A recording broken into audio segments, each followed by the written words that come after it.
I'm so sick of these posters being lopsided. Well, we'll fix them. Come on, hop up. I'll hold it up while you fix the blue tack. No, it's too hot. The walls are getting all heated up because they're made of bricks, so the blue tack melts a little bit and then the posters go all skew-if. There's no point fixing them up. They'll just go funny again. Let's just take them all down. Are you sure, man? You love your posters. Is there something else going on? Actually, I think you've got something on your face. I just think all these posters are like a metaphor for art, you know?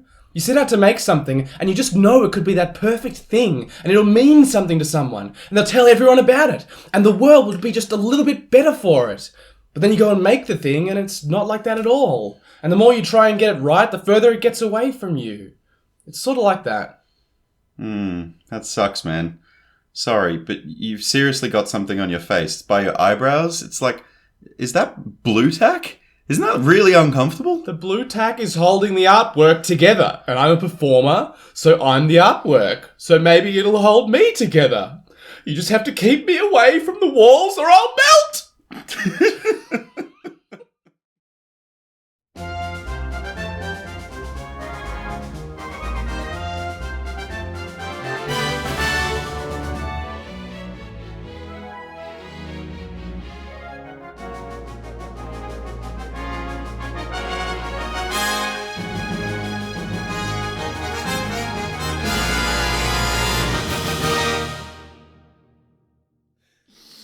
Oh, well, I'm sorry, buddy.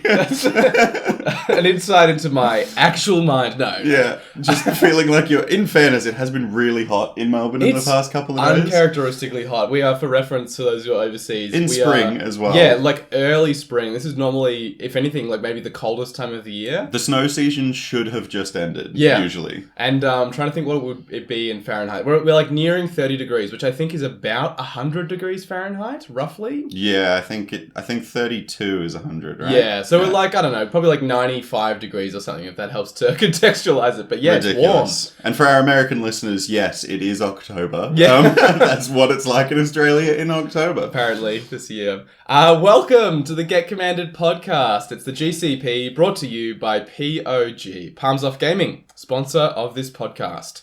We're all uniting forces to help you to have better games of Commander. I'm your host, Walt. And hello, Commander players. I'm your other host, James. Now, before we get to that blinking green light, I would like to ask all you lovely listeners to consider signing up for our Patreon. It is the best way to support this podcast and all that Walt and I do. We're at like 58 episodes now, and a lot of that's possible because of you lovely listeners. All of it's possible because of the lovely... It would just be us in a room talking to a computer screen if it wasn't for you listeners. So, yeah, thank you guys so much for supporting us. If you want to do anything extra, check us out at patreon.com/getcommandedpodcast. And I will say, Walt and I are chomping at the bit because I don't want to give anything away, but... We've spent some of this Patreon money, which is really exciting. We hadn't spent any at all. No, we've just been letting it build and build and build, but we've spent it on something very much worthwhile. Yeah, so keep an ear out for that. It will be it'll be well worth it. So super keen. Yeah, I'm super grateful to our supporters over on Patreon, so thank you for that. But we do have an incoming transmission from the deep depths of the galaxy, from the Space Commanders. It's time to get commanded. Many things occur in a typical Commander game that can be upsetting to a given player, but there are strategies one can employ to avoid the pit of despair that can result from getting tilted. Interesting. Okay, we're back in that kind of like how to navigate the trickiness of the social aspect of Commander. Yeah. Because this is something that our podcast does quite a lot. Sometimes we get bogged down in rules, but this is a good topic because I think all of us get tilted at one point or another, and I think that it's really important to set a good example for new players when we get tilted, for our friends, and just generally to be courteous for those around us. Yeah, I think so. This is also a well-timed episode for me because I... just the other week at Pauper had like... Oh, you totally did leave very early. I had like properly the most awful time playing Magic I've had in a very long time. I mostly just like was not drawing any of the cards I needed in any of the games. I felt half responsible because I chose what deck you were playing that week as well. You said, what deck should I play this week? And I was like... this pauper deck, it's Dune brewed food, it's hilarious, and it just did not work. I mean, it at normally all. works, which is why I was happy to play it. But yeah, that particular week it wasn't working. So yes, this is on the top of my mind. It's definitely something, like, I think everyone gets tilted. Yeah, 100%. I think if you say that you're impossible to tilt, you just haven't been tilted yet. No, basically. There's something You'll get there. Yeah, there's something in Commander that'll tickle you. Absolutely. Well, I think the first thing we should cover is why we get tilted in the first place. Because I think there's a few different things that can happen or reasons that we do get tilted when we're playing Commander. Yep. And I think there's sort of like 4 broad categories that I think they fall into most often. Sure. I think the number one, and this is the reason I was tilted the other week, the deck isn't working. This is just like so common, right? Like either you draw nothing but lands, or you don't draw enough lands. Or you draw one half of the synergy and not the other half. Like you've got, like, for example, your Seguin deck. I've often seen this happen. Yeah. Your Seguin deck isn't Voltron, so it wants to have a lot of equipped knights and lots of have quite a wide board. Yeah. But sometimes you end up drawing all the equipment and have nothing to equip it on. Or all the knights and no equipment. Yeah. Yeah, it's definitely a thing that can happen. I think this is probably my most common way of getting tilted. I think it also, like, exacerbates the problem when you're sat there and you're doing nothing and other people's decks are performing really well by comparison, and you're looking at someone else having a great time and their deck's popping off and you're like, mine can do it, but you guys aren't seeing it happen, you know? I think there's some aspect of, like, almost feeling like you're being held hostage. I know it's a dramatic way of saying it. Well, Commander games can be pretty long. They can. And I think, like, there's totally scenarios. I think maybe half of the Commander games I play, about 3 of the decks are working quite well, and one of them is just not doing it. And so, you will just be sat there for between, 1 and 3 hours sometimes? Yeah. Not really doing much. I think it's very easy when you're sat there and you're thinking all the thoughts that happen when your deck isn't working to, like, turn my deck isn't working, the thought in your head, into I'm a bad deck builder. Yeah, you know? It's the intrusive thoughts of, like, this is my fault. And I think maybe this is a thing for us, because I know we take a lot of responsibility for our actions. We're very, like, onus people. Like, we take onus of our stuff. I think a lot of people, you either go one or two ways, right, in this situation. You'll either get angry at the deck and you just hate the deck and you'll either tear it apart, you'll blame the deck, all that kind of stuff, or it will turn into you're starting to blame yourself. And that's really harmful in any aspect of life, by the way. I think, like, you know, even if you're at work, for example, your job, and you're like, oh, I'm not performing as well as I would perform this week. My KPIs are down, or, you know, I didn't get this report finished, whatever it might be. You can easily, your brain is a horrible thing, can easily turn that language of this didn't happen to I'm the reason it didn't happen. Yeah, That's definitely. dangerous. It's a tricky thing to do. And later in the episode, we'll obviously go into some of the ways that we can remedy some of these problems. But for now, we should keep dogpiling. So let's get more angry at the game. Other reasons we get tilted. I think one I see a lot. I think everyone experiences this. When you feel unfairly targeted. Oh, so like people removing your permanents or attacking at you when someone else is open. Or, yeah. It's like, I think most of us are good enough at emotional regulation that if someone is just targeting our stuff, we're okay with it if we sort of understand why, right? I think me and you are in this camp of like... Yeah, like if I have a real, like, you know, if I have an Avacyn Angel of Hope and someone Swords to Plowshares it, I get that. That's a reasonable thing to target with the Swords to Plowshares. Totally. But like, you know, in the inverse of that, if I have like, you know, sort of 20 creatures that are all pretty problematic, like I've got a, you know, what's the creature that does like overrun every combat? Oh, Kamal. I control a Kamal or something. All right, you're winning the game in a couple of turns. Yeah, I've got like 20 other creatures, and you have an Avacyn Angel of Hope. Just an Avacyn event. Yeah, and that's it. If someone has swords and they go like, "Oh, I'm going to swords Avacyn," I think it's like fair that you'd be a bit like, that kind of feels bad. Well, like Walt's going to win in a couple of turns if you don't do that.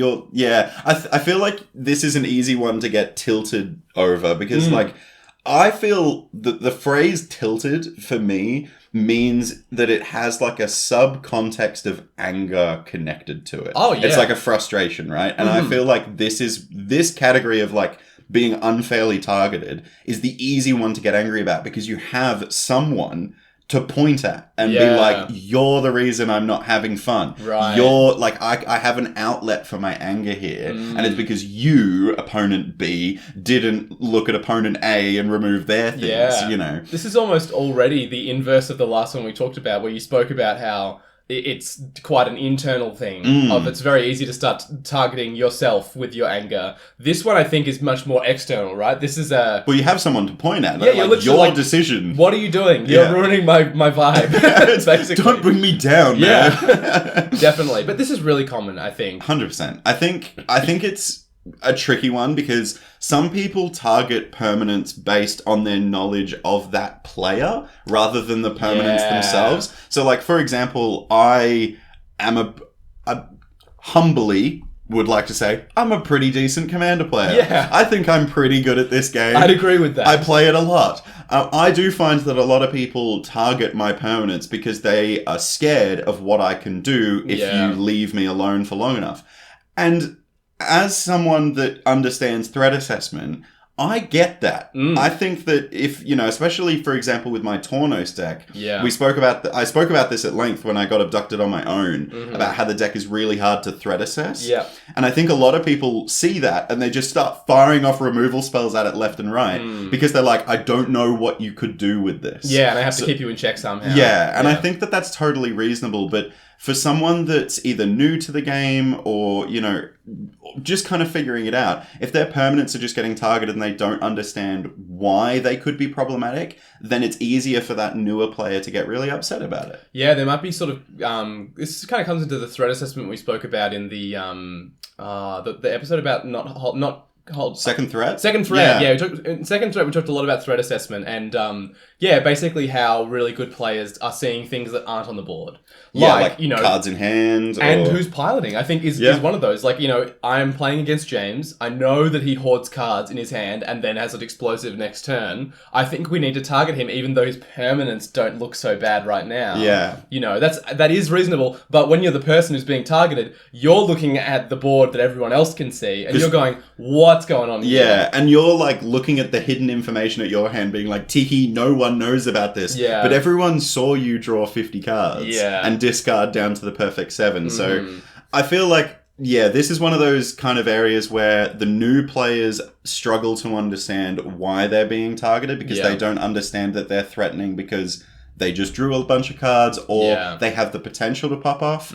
And again, experienced players might get targeted because they're experienced and they're like just so good at the game. Like there's a couple of players in our local game store that if I sit down at a game with them, I'm very aware of what they've done with their hand, what's in their graveyard and stuff like. I feel like I'm looking at them more with like critique eyes, like scrutiny than other players because I know that if I don't look at them, they'll do something drastic and win the game. Yeah, I think there's a tendency to get upset about this when you're that player. But like from the perspective of someone who loses to that player all the time, you got to think like, when I play a regular game of Commander and I threat assess the way that I think I should based on the permanents on the board, James wins every game.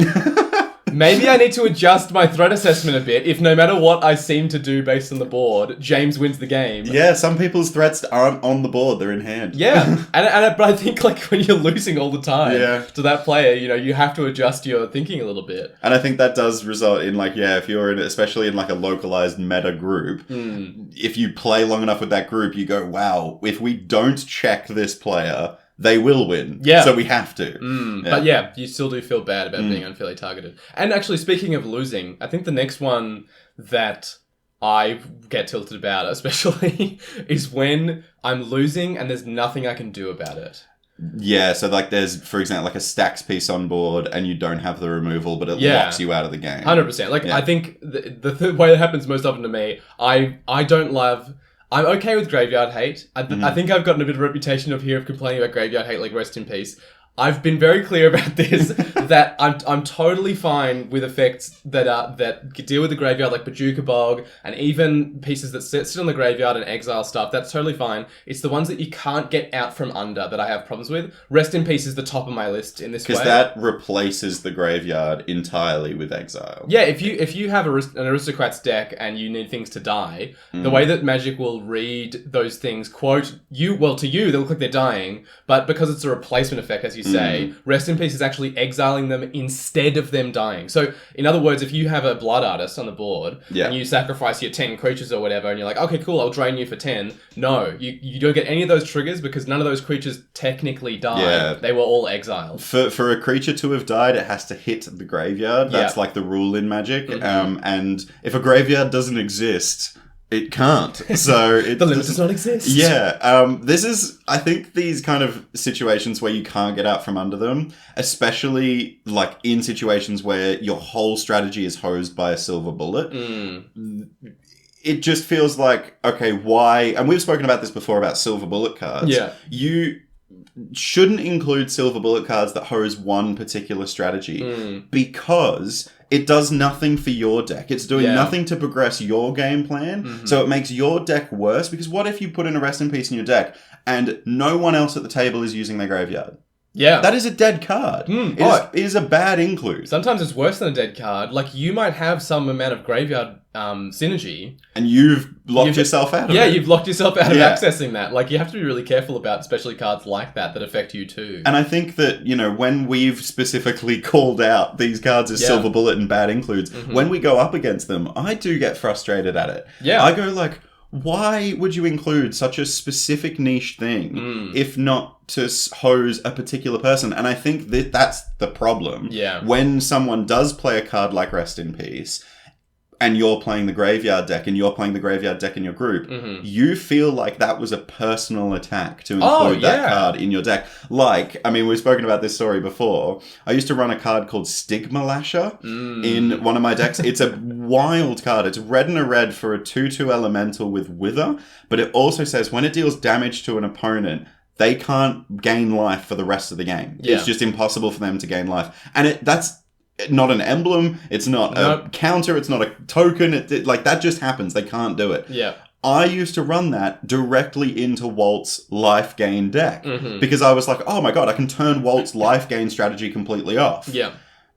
What a terrible friend. Like, I was shit. Yeah. Like, I felt like I was so clever including this card. And then I actually saw the ramifications of what it did. And it just kind of made you go, right, well, you win this game in 5 turns, I guess. So I just have to dawdle along and pretend like I'm having fun. I think this is the thing, is that we don't often, especially when we're new to Commander, when we include the silver bullet cards, they feel like just the perfect answer, right? Like we just experience the thrill of like, oh my god, I solved this problem. I fixed it. I fixed this problem deck at the table, but we don't tend to immediately think of what it feels like to be on the other end of that. Take into account the other person's shoes. Yeah. And when you're the life gain deck and you can't gain life, and you're like, cool, all of my effects that say when you gain life, do this, are blank Magic cards now.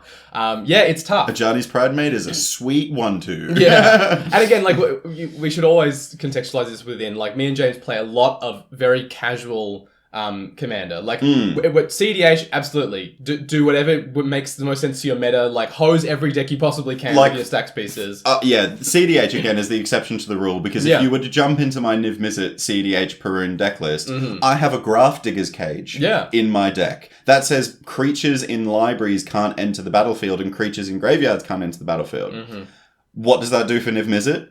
Nothing. Yeah. What does it do in the CDH meta? A lot, because it turns off Rocco, it turns off Kinnan, it turns off, a ton of different strategies. But again, CDH is a exception to most things we talk about on this podcast. Yeah, we're talking specifically about the casual Commander that most Commander players are playing. And in those situations, silver bullet cards are usually feel pretty bad. But we're getting a bit sidetracked. The main thing is, when you're losing, there's nothing you can do about it. Like when someone plays a silver bullet card, it feels pretty awful, right? As we said there. I feel like it's also that thing of like, you've got one answer, but you've already used it. I hate it when that happens. Yeah. Like, you're in black, and you've used your Feed the Swarm. And someone casts another enchantment. And you're like, shit, I literally can't do anything about this. There's nothing I can do now. My one out is out. Yeah, it's in the graveyard. It's over there. 100%. I guess this is a similar one as well, but I think the fourth category here of things that can make you tilted is when you've lost, like fully lost the game, and there was something you could have done. So this is like kind of the opposite of that last one, where losing and there's nothing we could do about it. This is the like sort of back to that beating yourself up thing. When you've lost and there was something you could have done about it, it's very easy, I think, to get caught up in your mind of going like, oh, I should have done this, I should have done that. Yeah. I'm such a bad Magic player and all this stuff. I've spoken to you about this before because I think this is what gets to me the most. Yeah, I think this one, I struggle with this, but I think you probably... Yeah. It really hits home for me. I think that there's like two situations that can be in this category. Is like a bad decision in hindsight in the game, like during the game in the last couple of turns, you have a removal spell and you think, oh, that's the most problematic thing, and you destroy it. And then someone casts another permanent spell that you're like, wow, that actually wins the game right here, right now. Yeah, maybe it was the back to the Avacyn and Kamal thing, right? Like maybe you removed the Avacyn, and then someone casts. Or even the other way around, like someone, like you remove the Kamal thinking that person's going to win, and then the Avacyn player casts the Wrath of God. And it's like, well, if I knew that was going to happen, I probably would have gotten rid of the Avacyn. Yeah, but there's nothing you can do with that. No. Like, that's hindsight, and hindsight is 20/20. I always say that blind people have hindsight. That's how, strong hindsight is. There's nothing you can do about it. Feeling bad about that is fine, but you can't beat yourself up for it. The problem that I end up in is when I made the objectively wrong call on a decision for removal, or like even, if I could have like try and gone for the win, but I was like, oh, I might not go for it this turn because I think someone's got a counterspell. And then at the end of the game, they're like, we didn't have a counterspell. You should have gone for it. Yeah. And I'm like, damn, I would have won that game if I just did that. Yeah. Like, it's really hard for me to like say, oh, I'm a good Magic player when I made the wrong decision. Yeah. It's like, it's really hard for me to turn that voice off in my brain. And I think I get this a lot when I play CDH. When I am playing CDH games, there is so much nuance to CDH and so many things that you try and consider every angle, and there should be an objectively right decision. 99% of the time there's not. No. And there's a lot of like variables. You're playing 4-player singleton 100 cards. Yeah. There's a lot of variables. There are. But when you're like, oh no, I really did counterspell the wrong thing, or I really did kill the wrong player first, or like that you really weren't a threat and killing you killed me on the crackback. I made the wrong choice. I should have known better. Yeah. It's that little voice in my head that I can't turn off. Yeah. This is a hard one for me. Definitely. I mean, in the same way, I think that when I was talking before about spiraling with the, my deck isn't working thing, where I will then go like, I think my deck isn't working right now becomes I'm a bad deck builder. I think sometimes I see in you that you get the, I made a bad choice this game becomes I'm a bad Magic player, and it's tough. Like it's a spiraling thing, and it's a sort of a groove that your mind slips into, and once you're in that groove, it's very hard to hop out of it again. Yeah, I feel like there's like two modes that my brain is in, and it's either I'm a fucking incredible Magic player, I'm the best player ever. Like I recently played a cube at our local game store, and I on a technicality came second to the designer of the cube. Yeah. The only reason I came second was because in his first round he went 1-0. And I went 2-0, and the way the math works, if you're not used to tournament structures, is if two people haven't lost a game, which me and the designer of the cube, neither of us lost any games, it goes to win percentage. And because he technically played less games than me, he had a higher win percentage than me. That's so irritating. So tied first, I guess. Yeah, but like I did really well. And you felt really good about it. And it hyped me up so much. Yeah. And then literally yesterday, I was on Spell Table playing with the Australian CDH Discord. And I made a bad play. Yeah. I could have removed a problematic Planeswalker by swinging at it. I didn't. That Planeswalker ended up... it was Tevish Sat, by the way. It ended up ultimating in, and it just obviously won the game because it stole our commanders. bad choice. I was like trying to get value by swinging at someone else because I had a Ragavan. So I was like, I could get a treasure from this. I could get a card. Yeah. But I made the selfish choice, tried to get a treasure. Tavish Sat went off. And I was like, that was the wrong choice. I should have just killed the Tavish Sat. Yeah.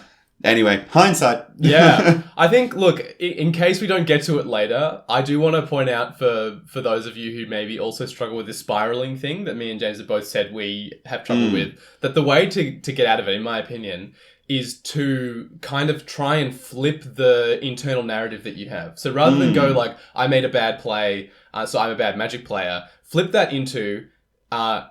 even good Magic players make mistakes. Yeah, Reed Duke got knocked out in the top 8 first round. Yeah. At the World Championships. And he was on a really strong deck, and he just made a few mistakes. Yep. It literally everyone does it, and even the best Magic players in the world, like Reed Duke, still make misplays. Even, I've heard, apparently, I know this will shock you, Sam Black has made a mistake once before. No, he's the exception. I promise, he has made a mistake. No, Sam, don't smite him. Don't smite him from the heavens. Again, we need a camera on this podcast. Walt just put his hands in a prayer. It's the only time you'll ever find me doing that. But yeah, I think that when you can look back and go, I made a wrong play, it's really hard to get back from. Yeah, definitely. So those are sort of the 4 of I think the main reasons people get tilted. Within a game. For game reasons and like, deck reasons, for sure. I do think it's worth touching on, and we've sort of already mentioned it a little bit, but there are a few factors that are not Commander related that are maybe resulting in this feeling of being tilted or being angry or being upset or whatever. That are not, they're not aspects of the game. And I think it's worth mentioning them here because they can really... they can exacerbate the tilt that you experience because of one of the 4 reasons we just mentioned. 100% they can. Yeah. I see where you're going with this. Yeah, there's sort of a few like things that your mind might be sort of telling you about where you're at right now. You know, you're much more likely to be tilted if you're sleep deprived, right? Yeah. I know it's like, we remember from when we were kids, when, your parent says to you, well... Do you need a nap? Do you think you need a nap? And you go, no, I'm fine, no. Makes me think of that vine of I'm gonna take a nap. Good night. I don't think I've seen that one. I'll show you in the break. You'll have to. But yeah, like, it does make a difference, right? Like, 100%. It makes a huge difference. I know for me, like, I'm someone who does best on about 8 or 9 hours of sleep. I can do okay with about 6 hours if it's a one-off. But if I get 6 hours of sleep, 2-3 nights in a row, I just straight up don't function as well in any capacity as a person. As someone that's we're very, very close and we've lived together. We've been in the same house for extended periods of time, been very close quarters.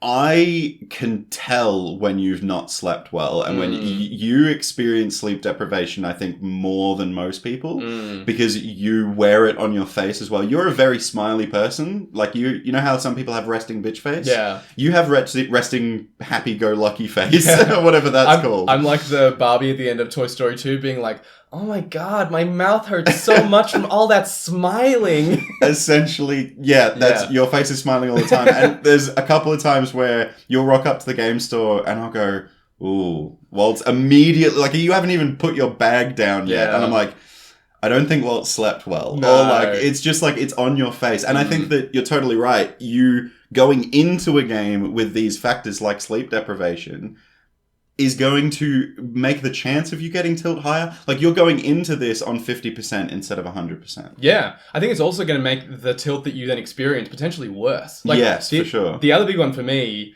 and that I probably also wear on my face, when I'm really hungry, and again, this is a classic, another one of your parent being like, well, are you hungry? No. I'm gonna go play more. No. I'm gonna go play lightsabers in the playground. But like 100%, like I've been in the middle of Commander games, been like so not having a good time, get to the end of it, go, I am so hungry, go and eat something, and literally it's like a complete reset button on it's how like the saturation of the world gets dialed up. Yeah. The grass is greener, the sky is bluer. But seriously, you've just had a chip. Like that's literally all. But it makes a huge difference. Yeah, I've actually seen you make like objectively bad decisions to make you lose faster when you're hungry in a game. You're like, damn, I just want this game to end so I can go get some food. I will eventually self-sabotage. Yeah. It's true. I feel like for me, especially because I'm like a very busy person, especially with like my work, I work a full-time, very intense job. Yeah.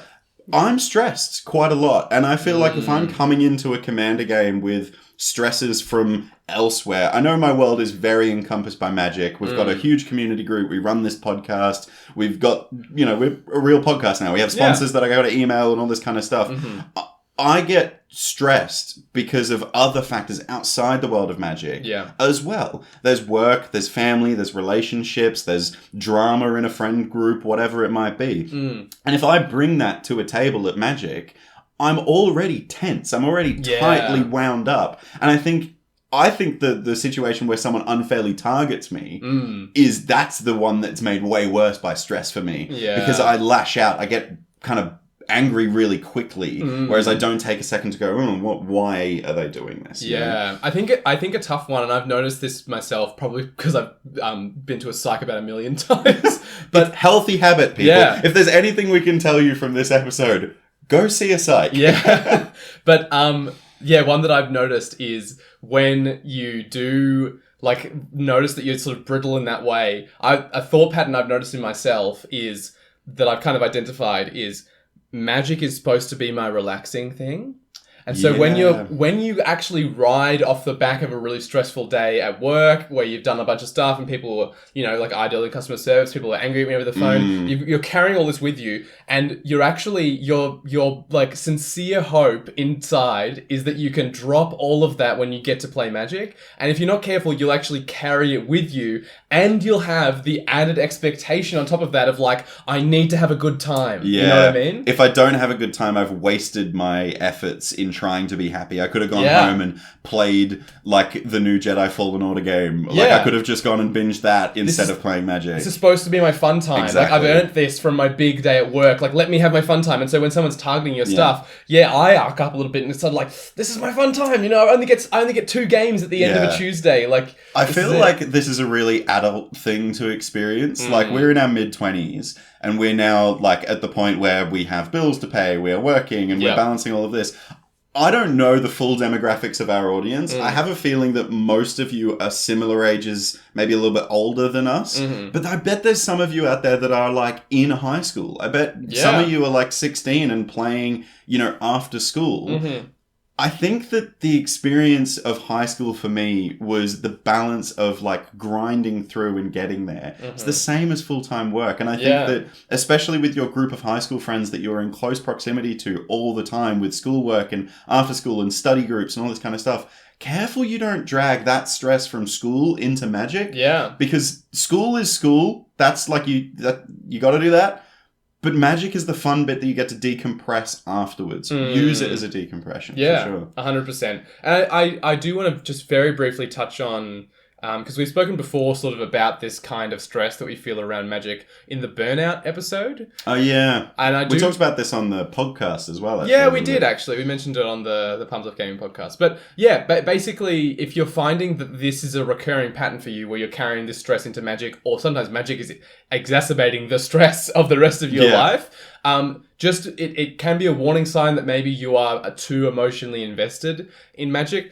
I won't go further into it. Emotionally invested is a good way of putting it. You're putting in your heart into the game, whereas your heart belongs in other places, with your family, with your loved ones, with the rest of your life. Yeah, magic is a fun add-on. It shouldn't be. Well, it's supposed to be fun. And so, if you're finding that it's not feeling that way, we talked in the Burnout episode about maybe you're playing too many formats, or maybe you're just spending too much time on different aspects of magic that aren't playing. Scrolling through spoilers for 7 years, because every time you get to the bottom, a new set is starting to be spoiled. Basically. We won't go further into that one because we covered it in length. But check out the Burnout episode. It's sort of around 15 or 16, somewhere around there. Only episode with a guest. Yes, that's true. That's true.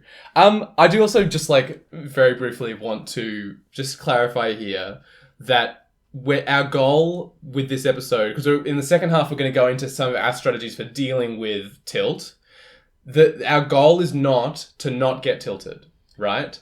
We can't set ourselves the goal of being like, if I am the perfect Magic player and I have perfect emotional regulation, I'll just never get tilted playing Commander. You can't aim for that, and you shouldn't, because you will miss on aiming for that. I think you'll end up a little bit like White's colour philosophy. You're striving for perfection. It won't work. It won't work that way. So, yeah, the ideal outcome is not that you'll never be tilted. It's that you won't let your tilt rule you, basically. Like, when you do get tilted, you'll have strategies for dealing with it, and it won't punch you so bad, basically. But the goal is not to not feel tilted. I just want to be really clear there, because it's you can't shoot for that. And by the way, this is a good advice for your entire life. Yeah. Don't aim to never feel bad feelings, because you can't do that. You are human. You have human emotions. Yeah. Like, that is a real thing. I feel like I've been watching a lot of Star Wars recently. Yes. I would love to quote Yoda here, because I think that it works perfectly. Fear leads to anger.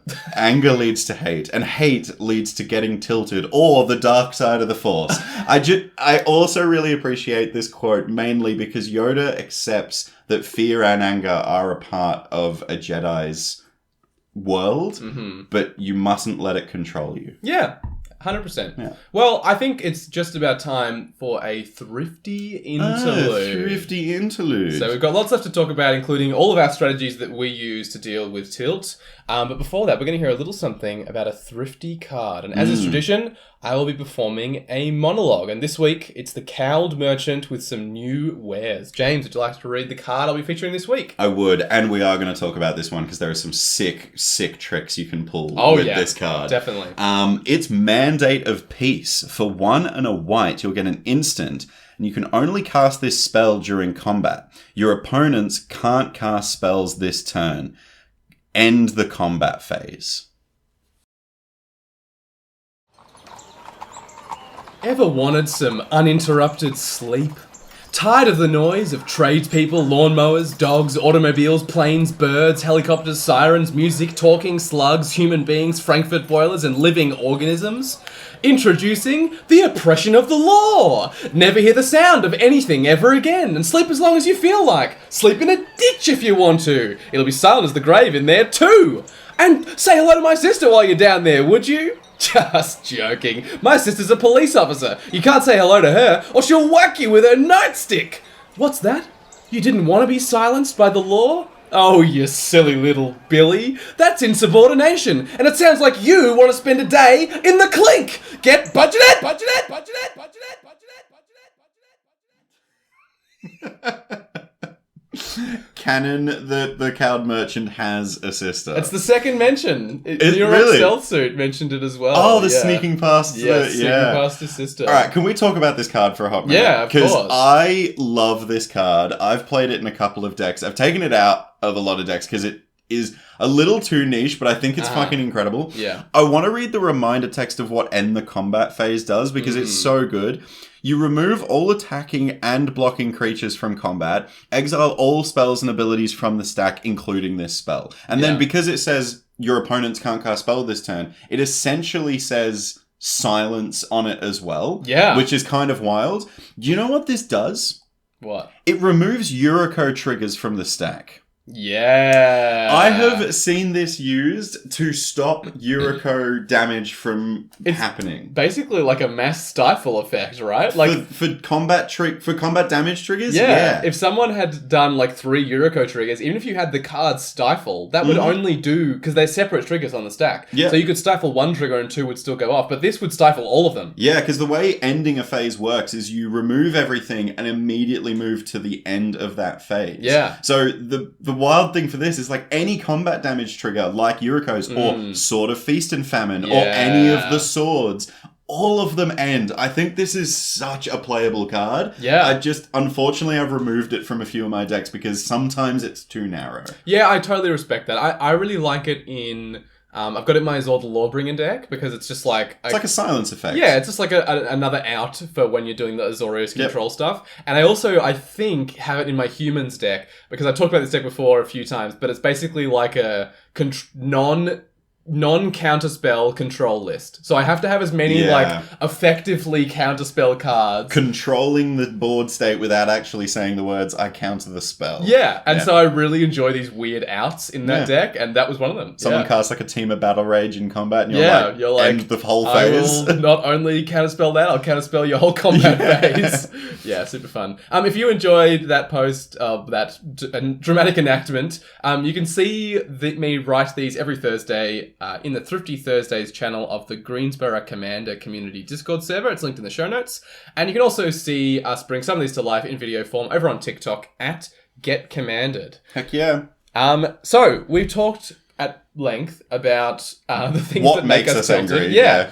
There's a lot of them. I understand why it took a song to talk about. But let's do the really practical good stuff, which is what sorts of things do me and you do? Let's start with those. What sorts of things do the two of us do when we get tilted that help to process that tilted feeling?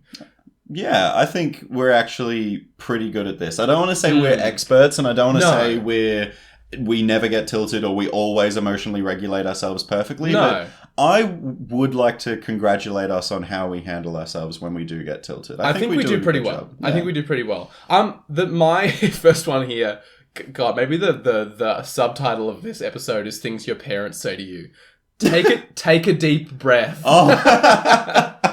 My parents say this all the time. Well, honestly, take a deep breath. But seriously, when you're a bit tilted, like if you just have that reset, just big breath in, big breath out. It just releases some of the antsy, nitpicky feelings you've got in your mind. I genuinely think, there's a reason why psychologists round the world teach breathing techniques. Yeah. Because the focus of a breathe, or the reason a psychologist would say, all right, we're going to do 10 deep breaths. The reason why breaths work is because it moves your focus to something you're doing naturally anyway. So when you move your focus to your breath, like if we were to together right now just to go,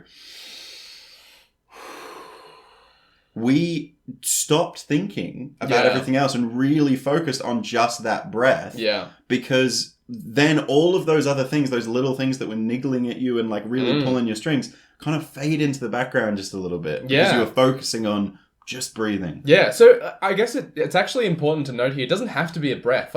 I think stretching does the same thing. Yeah. It's anything that takes the sort of focus of your mind away from whatever thoughts are currently occupying it that are a bit unpleasant to something that is external, that's not within your mind. So, a breath is something your body is doing, but stretching can do the same thing. Stretching your shoulder, stretching your neck, any of these things are also resetting your focus of your mind as well. Yeah, I think there's something to say about just pausing. And I think that's the next thing that me and you do is sometimes we just take ourselves out of the game for a hot second and just observe the game. Yeah. I think something that a lot of players are doing, especially if they are tilted, they're furiously trying to figure out their out, how they win, how they come back from a loss. Staring at the hand. And they'll be in their own world and they'll forget the fact that they're playing a social game with 3 of their friends to have fun. Yeah. And sometimes, taking a breath, great advice. Sometimes just putting the cards down and actually enjoying the fact that there's a game happening in front of you. If anyone watches Commander content on YouTube, you've got Commander content in front of you right now. You've got a live performance of Commander content. It's a live stream in your immediate vicinity. It's 3D. It's 3D. You can touch and feel. It's 4D, those rides that you go to that spray water on your face. The bubbles come out of the ceiling. Yeah. I hope there's no bubbles in your Commander games. That would be kind of weird. I feel like there's an uncard somewhere that says, blow a bubble. However big the bubble is how much life you gain. Equal to the diameter of the... In centimeters, yeah. I love that. But no, you're totally right. I think the key thing here is, and this is something they've studied a lot in the science of psychology and psychiatry, focusing on other people actually makes you feel good.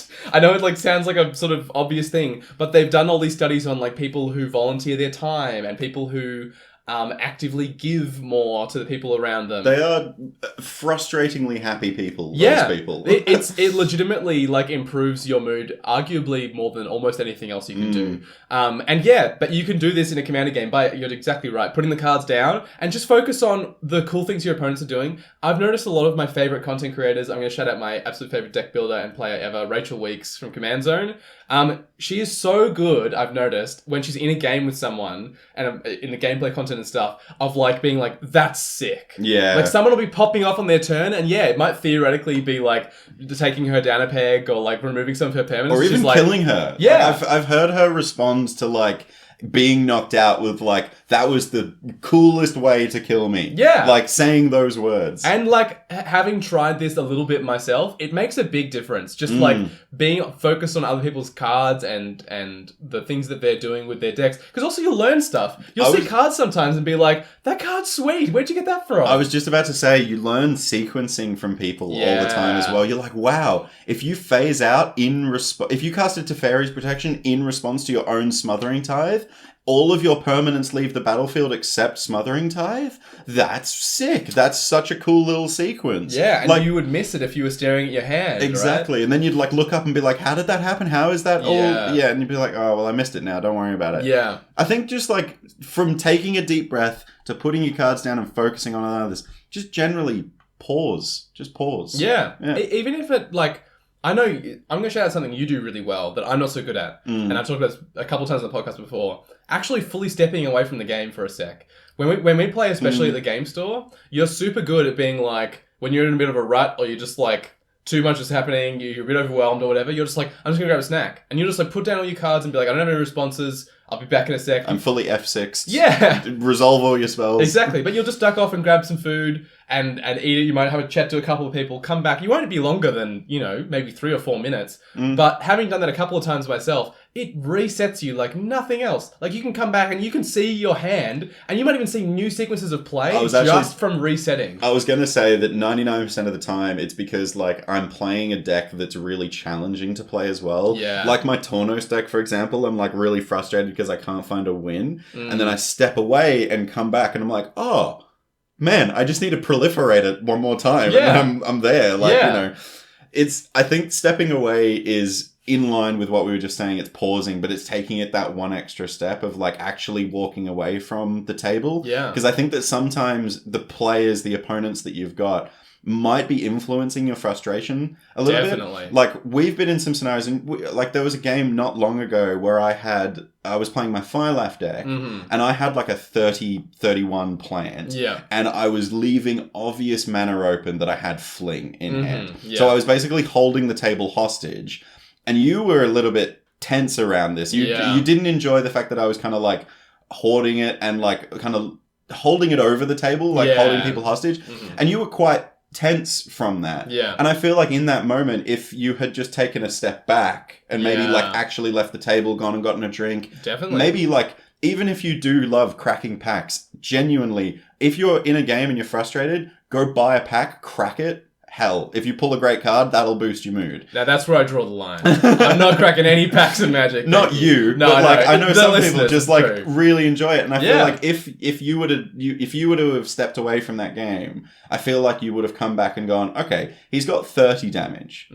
What can I do to That's get not out of the this? end of the game, is it? Like definitely. Yeah. No, I'm totally with you, and I think this is something I need to get better at, and I think maybe in a sec we'll go into some strategies that mean you could do better. Because I think so far we've done some of the ones that we are, I think, pretty good at already. Maybe this is not one this is one I need to work on, I think, stepping away from the table completely. But we'll go into in a sec some other ones. But I'll tell you what, something you are really good at doing though. Yeah. As a strategy of getting tilted. You've talked about this at length in your article, Artifacts versus Tinkerers. You are a tinkerer. Yeah. I am an architect.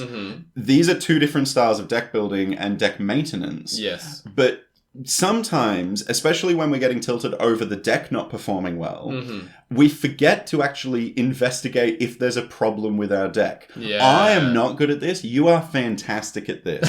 You will often come home. I've seen you do it before. You'll literally come home, put your bag down at your computer, bring up Moxfield and go, why wasn't this deck working? Yeah. And you'll investigate, like, is there something wrong with the mana curve and stuff like that? Because I've found the times that I have done this, it has helped me quite a lot. Yeah. I go, okay, well, my Liesa deck was on a shelf for ages, didn't play it. And I was like, why isn't it working? Why am I getting frustrated? Why am I not never playing this deck? Looked at it. I had 8 6-drops. Yeah, that'll do it. Yeah, no wonder why I couldn't cast a spell in my hand, because all of them were 8, 6+ mana. Yeah. That is ridiculous. Yeah, totally. I think this is I think this is almost going the next step of, like, we've been talking at length about strategies for when you get tilted and what you do in response to being tilted. This is like after you've been tilted, what can you do? Or even like a step further, you are like preventing your tilt in future. Yeah, right? true. Like you are actually like getting ahead of the curve of like, rather than get tilted next time, I'm going to avoid this entirely by fixing my friggin' deck. Take out these 6 to 8 drop cards. Yeah. Why am I playing them? Why are they it's in ridiculous. there? Definitely. No, I'd say that you do that really well, though. Thank you. Yeah. No, I think it's something I've done too much, as I've mentioned in that article, actually. Yeah. And we'll go into in more detail when I release a couple more of those. But I do think it's a focus of mine, for sure. So I think for this last section of the episode, I do want to talk about some of the things that me and you could do better. Like, because I think we are pretty good at this. Like you said, I totally agree with you. But there's a couple of strategies we could implement that I think would make us even better at dealing with tilt. And maybe some of these are things that you already do out there, or that you can add to your tilt management toolbox. What a good little tilt management toolbox. I like it. So what could we do even better, do you reckon? Look, I feel like something that a lot of Magic players do after the fact is talk to their opponents when they're tilted. Like, when I say after the fact, I mean, like, when we were talking about things that we get tilted on, being targeted unfairly was something we talked about. Yeah, 100%. This kind of relates to that. If you have a permanent that's removed and you think it was unfair for it to be removed, usually the conversation happens after you've had it happen, and it's like, it's a turn later. Maybe it's like turn or two later and you've sat on it and stewed for it. And then all of a sudden you look up from your hand and you go, well, why the did you remove my thing? Yeah. And you get angry with the person like 2 turns later. But in Commander, it is a social game. When someone targets your thing, you can be like, wait. Yeah. Before you choose targets. Yeah. I can see that you might be wanting to target my thing. Yeah. I right now am not a threat. This only wins me the game in like 5 turns. Whereas Walt has a Kamal Heart of Krosa. Yeah. That's going to give it everything +3/+3. This combat, if he gets an extra combat, we're just dead. Yeah. Think about your decision. And then your opponent might go, oh, okay, I see what you're saying. And maybe, and also this is just good advice for politicking in Commander as well, is like, have the conversation while spells are on the stack. Because we're playing a casual game, you can change targets. This is actually genuinely a thing that's allowed. Like, I play a lot of CDH and a lot of CDH tournaments now. People can reveal cards from their hands. Like, I have this Swords to Plowshares. Yeah. And then the table can discuss what is actually the threat and what's the thing to target. And I think Casual could take that from CDH a little bit. And definitely threat assess as a table instead of threat assessing as an individual. Yeah. I think there's 2 things this strategy does really well. I think one of them is what you've touched on there, which is that you can preempt the thing that will make you tilted by maybe redirecting it somewhere else, right? Like being like, I think this is the problem, convince them that they should remove it, and that's going to deal with that. Basically like casting Deflecting SWAT without using a card. It's great. Straight up, politics is a powerful thing. Yeah. But I think the other thing this can do is, even if that thing does get removed, you might just hear enough reasoning from the player who is removing your stuff that you understand why they're making the choice. Like, I've had times before where I've been like, hey, hold up a sec. I think this might be a problem over here. Do you reckon we should get rid of this instead? And they've said, actually, when I'm looking at the board, your Avacyn is something I don't have the capacity to deal with it anyway. Whereas I think I can deal with Kamal, you know? Like, I have a plan for that. I have a plan for Kamal. I have a mantle of peace in my hand. Well, they might not tell you what they've got. But they'll clue you into, like, their thought process. Yeah. And I know for me, if I'm the player who's having my stuff targeted and I hear a really solid, compelling argument for my thing being removed, it will still hurt a little bit, but I'll feel a lot less tilted because I understand why they're making that choice. At the very least, you understand. Yeah, right? yeah. It makes a big difference, I think. Yeah, I would, and I feel like I could get better at doing that in casual. Sometimes, I think in CDH, I'm in such a competitive mindset that I do use every resource that's available to me, including politics. Whereas in casual, sometimes I'm just like, well, you made that decision. And then I sit on it and I stew in it. Yeah. And that's the unhealthy bit. I think like so. where I leave it for like 5 turns or even like a whole another game. Like we start the next game and I go, Walt removed my thing last game. we really hold on to it. Yeah, I've got to get him back somehow. Yeah, it's so much better to have addressed it as basically as early as you can. So yeah, you're not stewing on it. Stewing's the bad bit. And speaking of, I think another strategy you can do that I need to get better at. I think you're always going to be good at this, but we could both improve at this. Just voicing some of your feelings.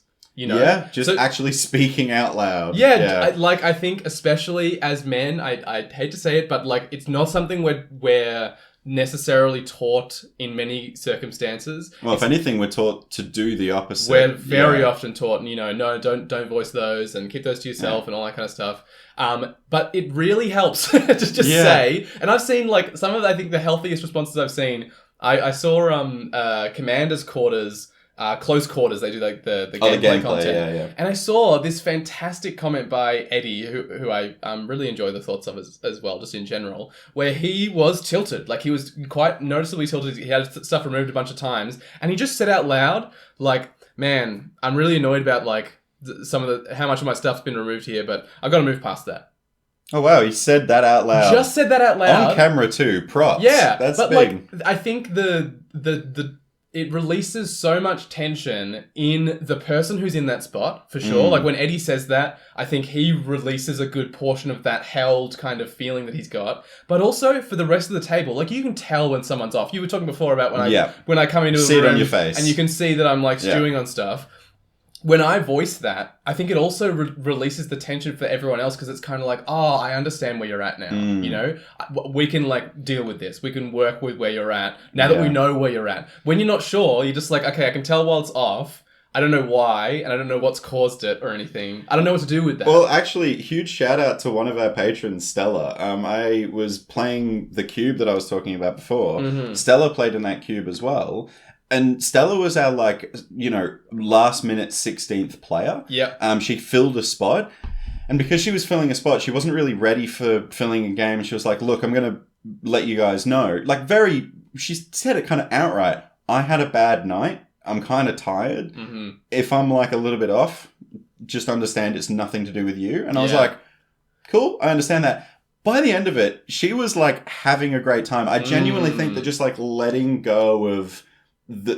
or letting anyone else know that that's a situation allows you to kind of enjoy yourself a little bit more. Yeah, I think there's definitely something to be said for, like, when you release the expectations that you hold of the game or how things are going to go, basically, it's almost hard to not be positively surprised, right? Yeah. Like, if you have no expectations going into something and if you say that out loud, I don't know what to expect today, I'm kind of off. Yeah. Anything that happens will be an improvement on what you expect. Exactly. Right? Yeah. It's kind of that opposite sort of thing of, generally speaking, we want to go into things with optimism, but also letting go of expectations that you have for Commander games, for the games that you play. Doing the que sera, whatever will be kind of 100%. approach. I also think that, like, if there's generally some advice we can give around this, I think, again, like you said, as men, we've been told in a lot of situations not to voice our opinions. So a lot of us, and even, I'm not just saying this is exclusively a male man's problem, a lot of us struggle to find the words and articulate exactly what we want to say and what to convey. And I think it is challenging sometimes to actually explain what you're feeling or how you're feeling or why you're feeling it. Yeah, because we haven't been taught before. Yeah, and I think generally, even if you just say, I feel bad, I feel negative. Yeah. That is enough to trigger all these lovely things like relieving expectations, informing others of your situation. It's just saying, I feel bad is enough. And I think that if you can just learn those 3 words, it'll go a long way. Yeah. And even just extending that, if you can, to the things in the immediate past that did that. I feel bad about the fact that all my stuff's been removed. I feel bad that, you swung at me for 20 combat damage when someone over there's gained 50 life. Yeah, like even just that is enough, I think. I'm totally with you. Yeah. And the last strategy I want to recommend here, and this is not one I ever do, but I think it's important to note it is an option. You can concede. It's a legal game action, Straight up, like if you're just not having a good time, the game is not going well, you can't see a way out of where you're at, and you just need a complete reset on where you're at, even if it's just to go home, that's enough, no more commander for the day, you can concede. Obviously, follow the usual protocols that go around this, do it at sorcery speed, make sure you're not king-making someone, make sure you're not going to basically, in any way, massively alter the outcome of the game by conceding. But assuming that all those things are not being done, your sorcery speed, you're not changing the outcome of the game massively, just, you can just opt out. You can just, and I would say, carry some of that voicing of the feelings stuff we just talked about. So be like, look, guys, I think it's not my day. My deck is just not working. I'm not having a good time. I'm just going to duck out. Yeah. And I can tell you that every time I've ever had someone say that to me, it's always been like, yeah, absolutely. Go for it. Of course. I have to admit, I need to get better at this. I've done this once in my entire Commander career. Mm-hmm. And looking back on it, I'm like, wow, that helped. Yeah. I went off and I think I actually went and got dinner after conceding. Mm-hmm. And I came back and I played another game and I had a great time. Yeah. So I feel like conceding where it's appropriate and where it's easy to not affect the other players. Mm-hmm. Basically just, again, take into consideration the feelings of your opponents. Yeah. And if you conceding will affect them, consider your options. Mm-hmm. Think about that. But if conceding this game is going to mean that you're not going to spiral kind of attitude that we had before about my deck's not working, I'm a bad deck builder, or I made a mistake, I'm a bad Magic player. Mm-hmm. These spiraling thoughts can be stopped by you leaving the situation. Yeah. If you are talking to yourself badly about deck building or being a Magic player, and you leave a game store and go out into the street and go stand in the sunshine,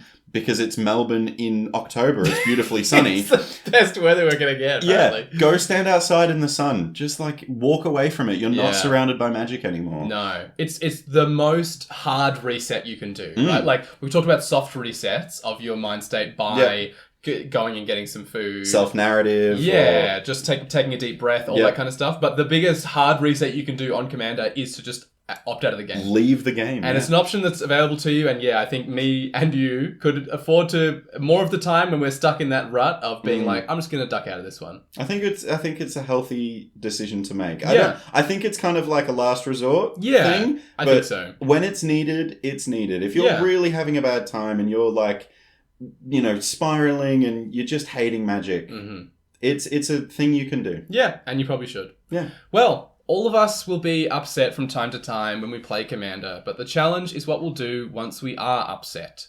There are very simple steps you can take to manage your tilt and ensure that both you and your pod can walk away from the game with a clear head and look to the next game with hope. So, Space Commanders, command received.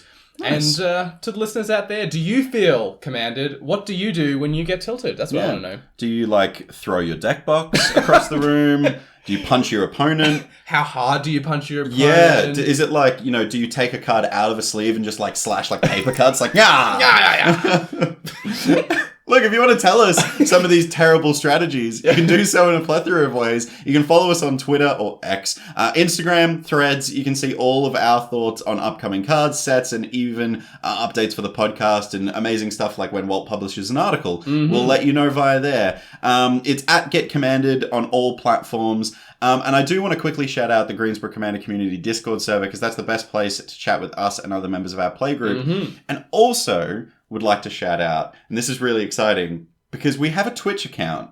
Yeah. That we have been kind of neglecting to be using for quite a few months now. But Walt and I, literally last night... Was it last night? No, two nights ago. Yeah. We were, at the time of recording. Yes. We were just kind of on Discord and we were like, look, let's try and fix the setup of how we can play together remotely. Mm-hmm. And it took us, all of 15 minutes? Yeah, maybe 30 tops. Yeah. I was sat at my house, you were sat here, and we just got it sorted. And we have what we think is a really good-looking Twitch stream for Commander games. Now, we've not locked anything in specifically yet, but go and follow us on Twitch at Get Commanded, because we will be streaming as much as we possibly can Commander games with our play group, potentially with some patrons. Who knows? We're going to try and get this in our repertoire. So it's coming up. Follow us on Twitch at Get Commanded. Yeah, and by the way, following us on Twitter or being in the Discord server is also your best way to be up to date for when we go live. Yes. If you want to know that as well. So follow us everywhere.